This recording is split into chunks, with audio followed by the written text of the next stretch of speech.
It's a tech that's not controlled by a small group of homogeneous people. I think that's pretty much it. I mean, and there's adequate regulation to allow for people to be safe and at the same time not too much in order to be innovative and do things. You don't want the government deciding everything. It's a place where the internet, which was started by U.S. taxpayers, which was paid for, is beneficial for people, and that there's transparency in it, and that we can see what's happening and what's doing. And again, the concentration of power in the hands of a few people really is at the center of the problem.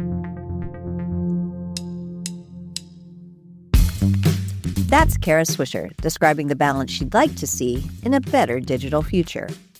I'm Cindy Cohen, the Executive Director of the Electronic Frontier Foundation. And I'm Jason Kelly, EFF's Activism Director. You're listening to How to Fix the Internet. This show is about envisioning a better digital future that we can all work towards. And we're excited to have a guest who has been outspoken in talking about how we get there. She points out the good, the bad, and the ugly sides of the tech world. Kara Swisher is one of the world's foremost tech journalists and critics. She's been covering the industry since the 1990s, and she currently hosts 2 podcasts, On with Kara Swisher and Pivot. And she's written several books, including last year's Burn Book, where she documents the history of Silicon Valley and the tech billionaires who run it. We're delighted that she's here. Welcome, Kara. Thank you. We've had a couple of tech critics on the podcast recently, and one of the kind of themes that's come up for us is you kind of have to love the internet before you can hate on it. And I've heard you describe your journey that way as well. Yes. And I'd love for you to talk a little bit about it, because you didn't start off really, kind of looking for all the way the things have gone wrong.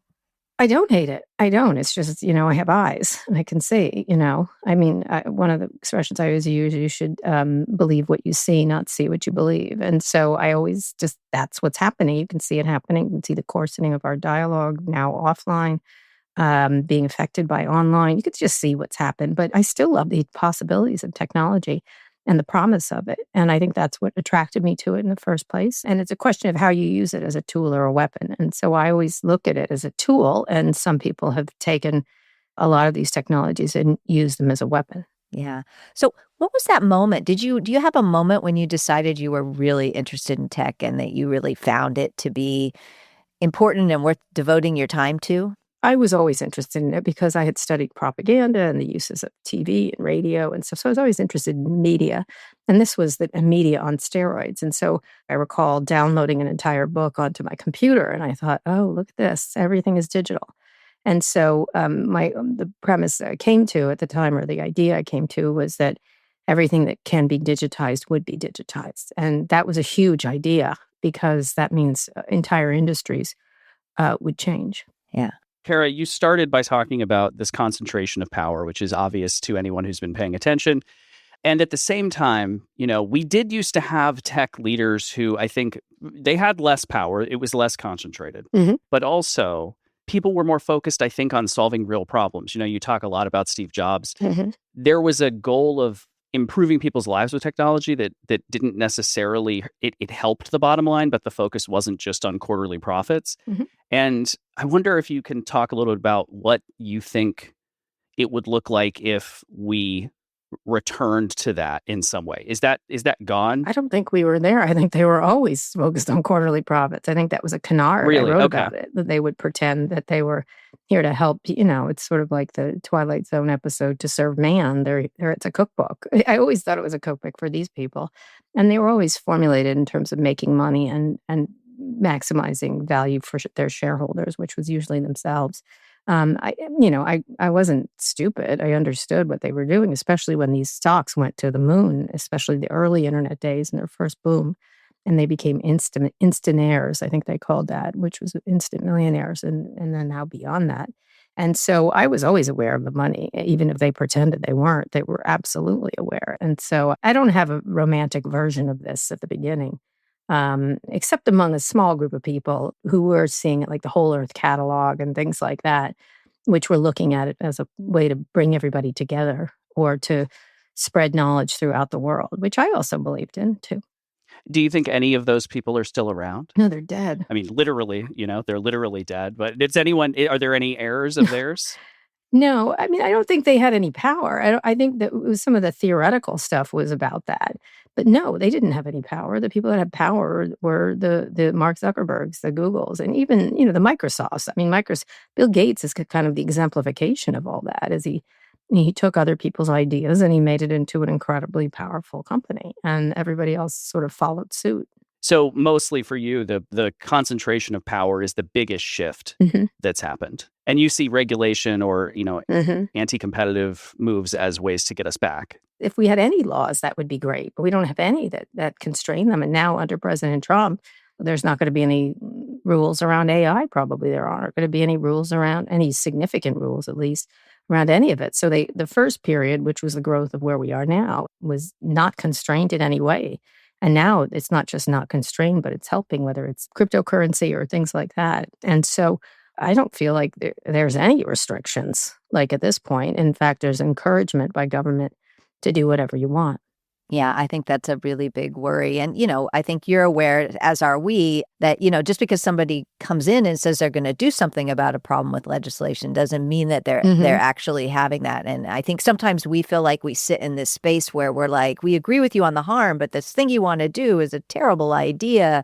And trying to get the means and the ends connected is kind of a lot of where we live sometimes. And I think you've seen that as well, that like once you've articulated the harm, that's kind of the start of the journey about whether the thing that you're talking about doing will actually meet that moment. Absolutely. The harms they don't care about, that's the issue. And I think I was always cognizant of the harms. And that can make you seem like, a killjoy of some sort, but it's not. It's just saying, wow, if you're going to do this social media, you better pay attention to this or that. Or they acted like regular problems that people had didn't exist in the world, like racism, sexism. They said, oh, that can be fixed. And they never offered any solutions. And then they created tools that made it worse. I feel like the people who thought that we could really use technology to build a better world, I don't think they were wrong or naive. I just think they got stomped on by the money. Yeah. Which inevitably happens. It does. And the question is, how do you squeeze out something, given that this is the dynamic of capitalism, how do you squeeze out space for protecting people? And we've had times in our society when we've done that better and we've done that worse. And I feel like there are ways in which this is as bad as it's gotten in my lifetime, with the government actually coming in really strongly on the side of empowering the powerful and disempowering the disempowered. I see competition as a way to do this. EFF was, is primarily an organization focused on free speech and privacy, but we kind of backed into talking about competition because we felt like we couldn't get at any of those problems unless we talked about the elephant in the room. And I think you think about it, really on the individual, all these guys, and on that very individual level of what kinds of things will impact them. And I'm wondering if you have some thoughts about the kinds of rules or regulations that might actually, have an impact and not turn into, yet another cudgel that they get to wield. Well, I think any would be good. Like, there isn't any you could speak of that's really problematic for them, except for the courts, which are suing over antitrust issues or some regulatory agencies.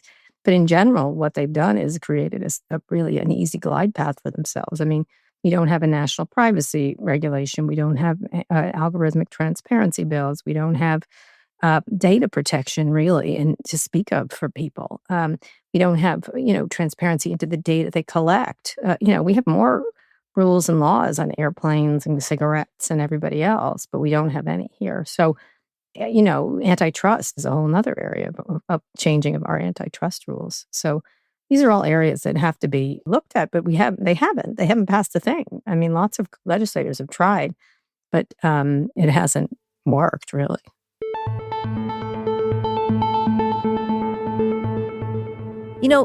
A lot of our supporters are people who work in tech, but aren't necessarily the tech giants. They're not the tops of these companies, but they work in the companies. And one of the things that I don't know if you have any insights, if you've thought about this, but we speak with them a lot and they're dismayed at what's going on, but they kind of feel powerless. And I'm wondering if you have thoughts like, speaking to the people who aren't the Elons and the guys at the top, but who are there and who I think are critical to keeping these companies going. Are there there ways that they can make their voices heard that you've thought of that might work? I guess I'm pulling on your insight because you know the actual people. Yeah, speak out. Just speak out. Everybody gets a voice these days, and there's all kinds of voices that never would have gotten heard. And to, talk to legislators, involve customers, create businesses where you do those good practices. Like that's the best way to do it is create wealth and capitalism, and then and use best practices there. That to me is the best way to do that. Are there any companies that you look at from where you sit that you think are doing a pretty good job or at least trying? I don't know if you want to call anybody out, but, we see a few, and I kind of feel like all the air gets sucked out of the room. Yeah, I mean, in bits and pieces, Apple's good on the privacy thing, but then it's bad on a bunch of other things. Like the problem is, these are shareholder driven companies. And so they're going to do what's best for them. And they could, wave over to privacy or wave over to, more diversity, but they really are interested in making money. And so I think the difficulty is figuring out, do they have duties as citizens or do they just have duties as corporate citizens? And so that's always been a difficult thing in our society and will continue to be. Yeah. We've always at EFF really stood up for the user in this way where sometimes we're praising a company that normally people are upset with because they did a good thing, right? Apple is good on privacy. When they do good privacy things, we say, that's great, and if Apple makes mistakes, we say that too. And it feels like, we're in the middle of, I guess, a tech lash. I don't know when it started. I don't know if it'll ever end. I don't know if that's even a real term in terms of tech journalism. But do you find that it's difficult to get people to accept sort of like any positive praise for companies that are often just at this point completely easy to ridicule for all the mistakes they've made? I think the tech journalism has gotten really strong. Just look at the Doge coverage. I think it really, I'll point to Wired as a good example, as they've done astonishing stuff. I think a lot of people have done a lot on the abuses of social media. I think they've covered a lot of issues from the overuse of technology to, all these the crypto stuff. It doesn't mean people follow along, but they've certainly been there and revealed a lot of the flaws there. While also covering it as like, this is what's happening with AI. Like, this is what's happening. Here's where it's going. And so you have to cover it as a thing, like this is what's being developed. But then there's others, who have to look into the real problems. I get a lot of news from 404 media, right? They're great. That sort of model is relatively new and it sort of sits against some of these legacy models. Sure. Do you see like a growing role for things like that in a future? There's lots of different things. I came from it's a part of the time, although I got away from it pretty quickly, but some of them are doing great. It just depends on the story, right? Some of the stories are great. There's a ton of people at the Times who've done great stuff on lots of things around kids and abuses and social media. At the same time, there's all these really exciting independent media companies, whether it's Casey Newton, a platformer, or Eric Newcomer covering VCs, or 404. There's all these really interesting new stuff that's doing really well. Wired is another one that's really seen a lot of bounce back under its current editor who just came on relatively recently. So it just depends. It depends on where it is. But Verge does a great job. But I think it's individually, the stories. There's no like big name in this area. There's just a lot of people. And then there's all these really interesting experts or people who work in tech who've written a lot. That is always very interesting too, to me. It's interesting to hear from insiders what they think is happening.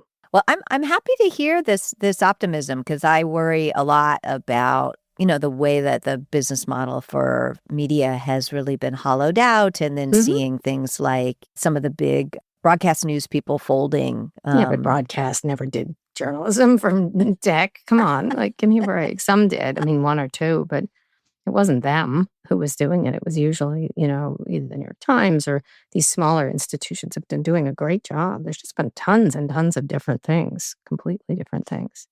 What do you think about the fear? Maybe I'm misplacing it. Maybe it's not as real as I imagine it is.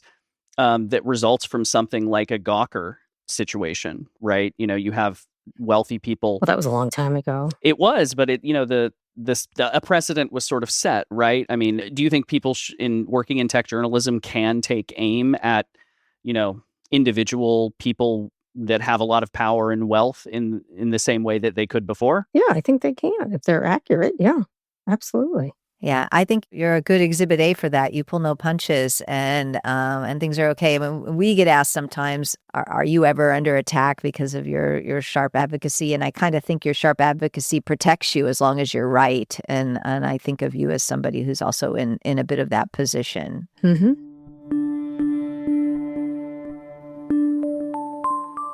You may say this is inevitable, but I wanted to ask you, I feel like when I talk with young technical people, they've kind of been poisoned by this idea that the only way you can be successful is if you're an asshole. Mm-hmm. That Yeah. there's no model Mm-hmm. that just goes to the deal. So if they want to be successful, they Mm-hmm. have to be just an awful person. And so even if they might have thought differently beforehand, that's what they think they have to do. And I'm wondering if you run into this as well. And I sometimes find myself trying to think about, alternate role models for technical people. And if you have any that you think of. Alternate role models, it's mostly men, but there's all kinds of, like, I just did an interview with Lisa Su, who's head of AMD, Mm-hmm. one of the few women CEOs. In AI, there's a number of women.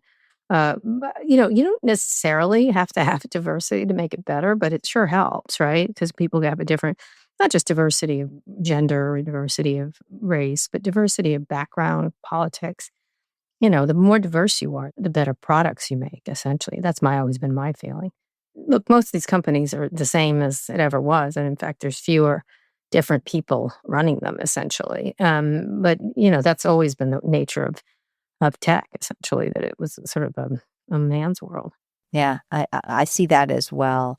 I just worry that young people or junior people coming up think that the only way that you can be successful is if you look like the guys who are already successful, but also, if you're just kind of not, if you're weird and not nice. It depends on the person. It's just that when you get that wealthy, you have a lot of people licking you up and down all day. And so you end up in the crazies zone like Elon Musk or the arrogant zone like Mark Zuckerberg or whatever. It's just they don't get a lot of pushback. And when you don't get a lot of friction, you tend to think everything you do is correct.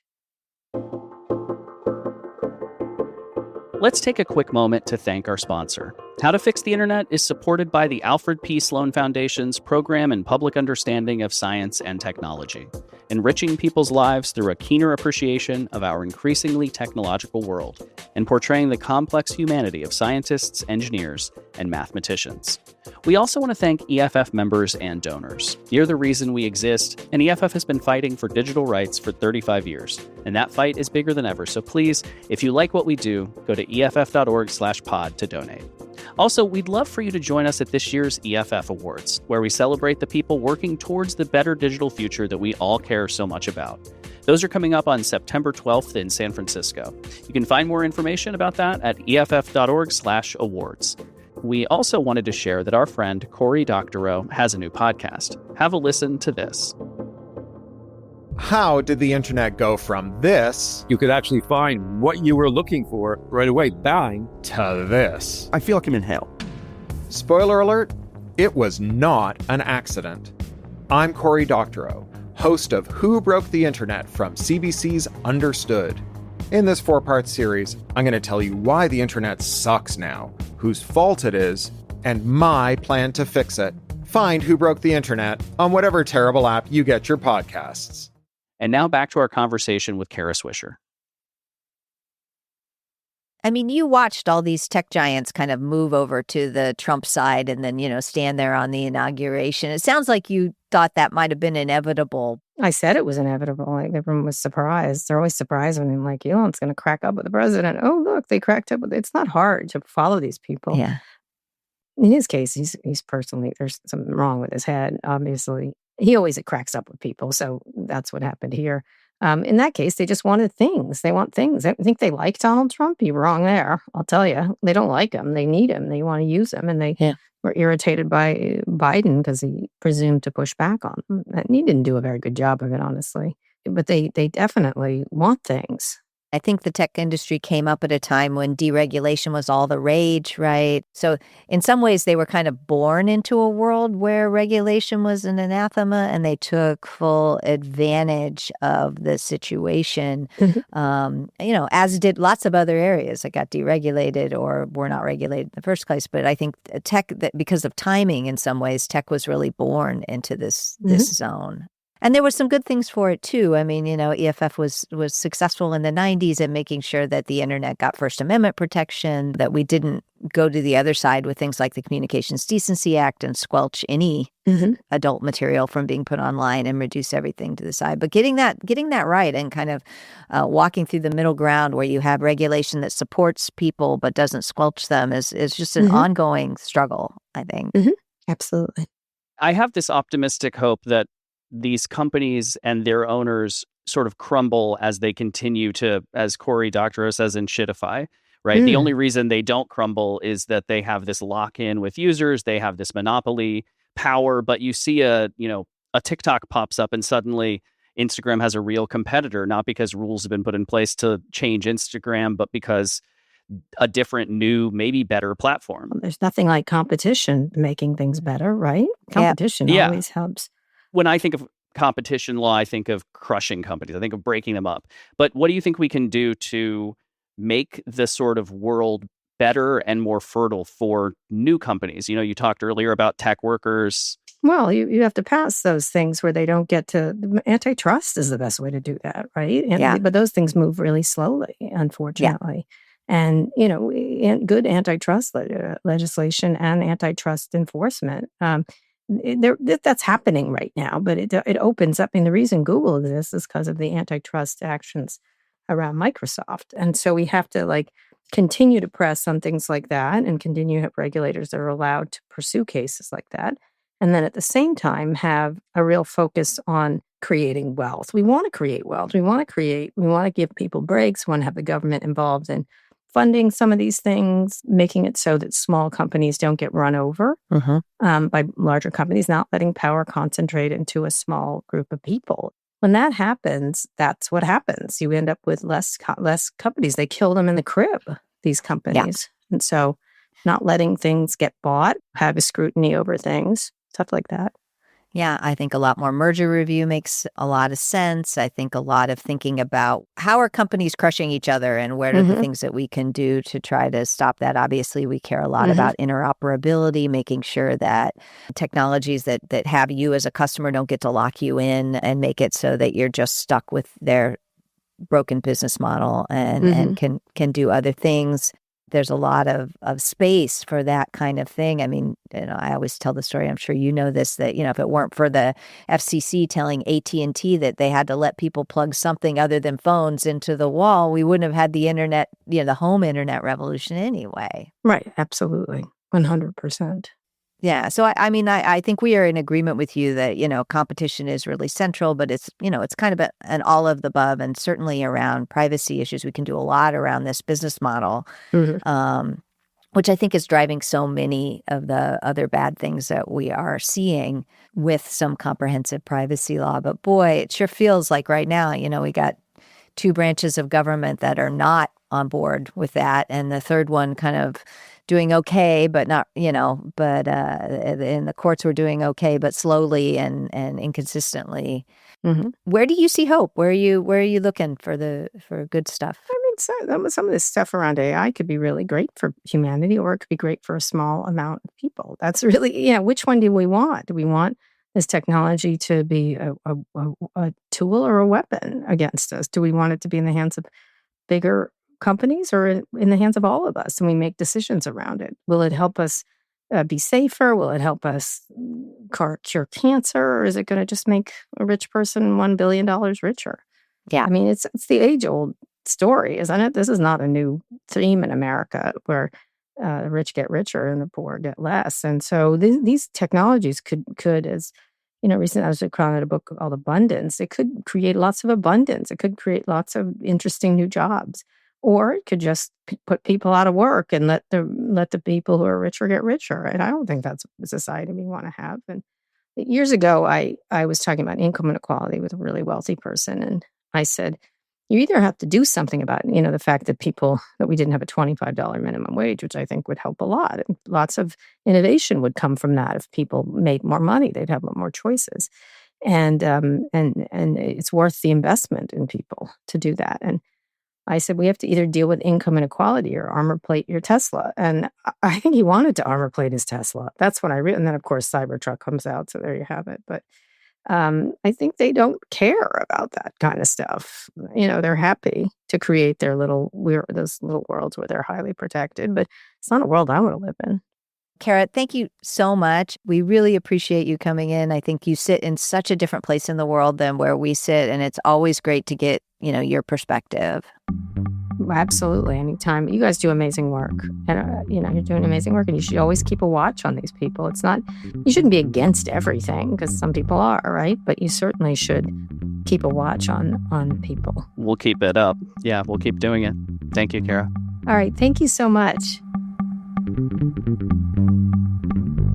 Well, I always appreciate how Kara gets right to the point about how the concentration of power among a few tech moguls has led to so many of the problems we face online, and how competition, along with some things we so often hear about, real laws requiring transparency, privacy protections, and data protections, can help shift the tide. Yeah, some of these fixes are things that people have been talking about for a long time. And I think we're at a point where everyone agrees on a big chunk of them, especially the ones that we promote, like competition and transparency oftentimes, and privacy. So it's great to hear that Kara, who's someone that, has worked on this issue in tech for a long time and thought about it and loves it, as she said, agrees with us on some of the most important solutions. Sometimes these criticisms of the tech moguls can feel like something everybody does, but I think it's important to remember that Kara was really one of the first ones to start pointing this out. And I also agree with you. She's a person who comes from the position of really loving tech. And Kara's even a very strong capitalist. She really loves making money as well. Her criticism comes from a place of betrayal that, again, like Molly White earlier this season, kind of comes from a position of, seeing the possibilities and loving the possibilities, and then seeing how horribly things are really going in the wrong direction. Yeah, she has this framing of, is it a tool or a weapon? And it feels like a lot of the tools that she loved became weapons, which I think is how a lot of us feel. It's not always clear when you how to draw that line. But it's obviously a good question that people, working in the tech field, and I think people even using technology should ask themselves when you're really enmeshed with it. Is the thing you're using or building or promoting, is it working for everyone? What are the chances? How could it become a weapon? This beautiful tool that you're loving, and you have all these good ideas and, ideas that it'll change the world and improve it.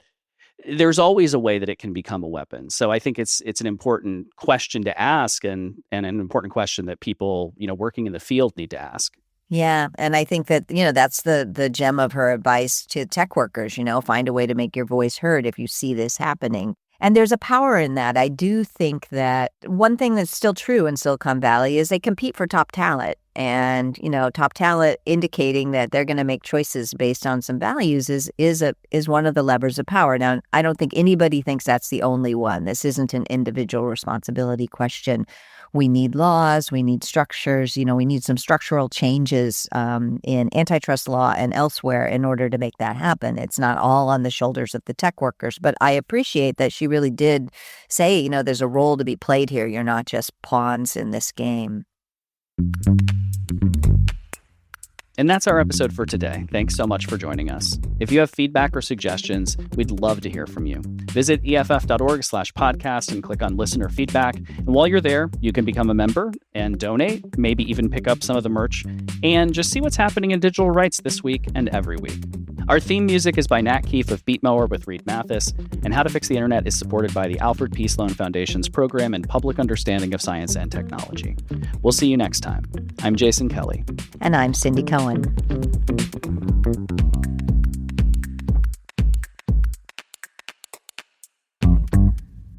This podcast is licensed Creative Commons Attribution 4.0 International and includes the following music licensed Creative Commons Attribution 3.0, unported by its creators. Drops of H2O, The Filtered Water Treatment by Jay Lang. Additional music, Theme remixes and sound design by Gaetan Harris.